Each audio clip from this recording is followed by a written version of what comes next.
The effort to prevent chemical weapons use has a long history. The 1874 Brussels Declaration was the first international agreement to ban the employment of poison weapons. In 1900, the Hague Conference included an article banning projectiles that disperse harmful gases. After the widespread chemical atrocities of World War I, the 1925 Geneva Protocol was adopted to prevent the use of chemical weapons in warfare. It entered into force in 1929, and it currently has 135 states parties or members of the protocol.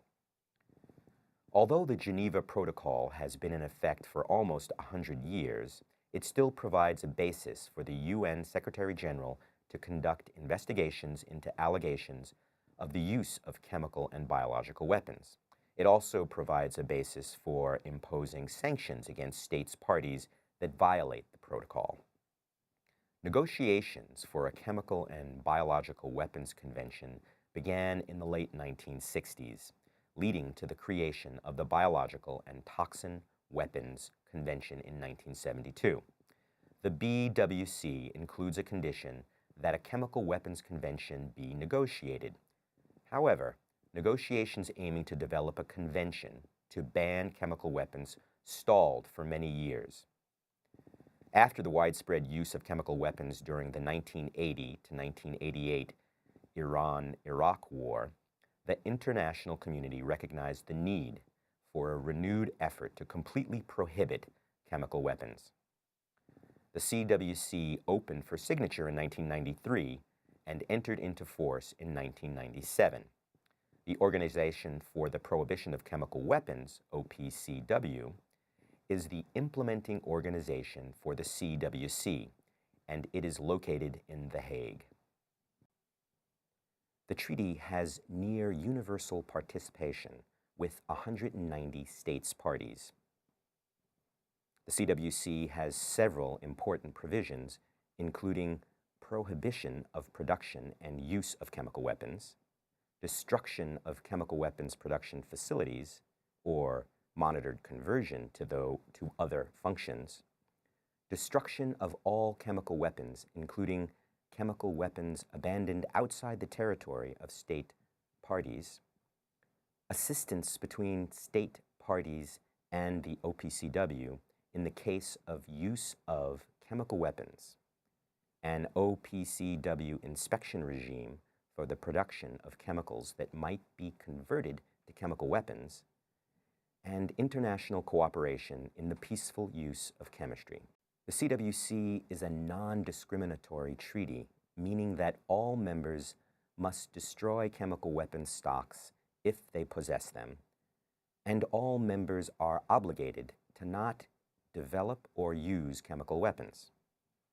At present, 78% of the declared 71,196 metric tons of chemical agent have been destroyed. OPCW assistance in Syria is completely unprecedented.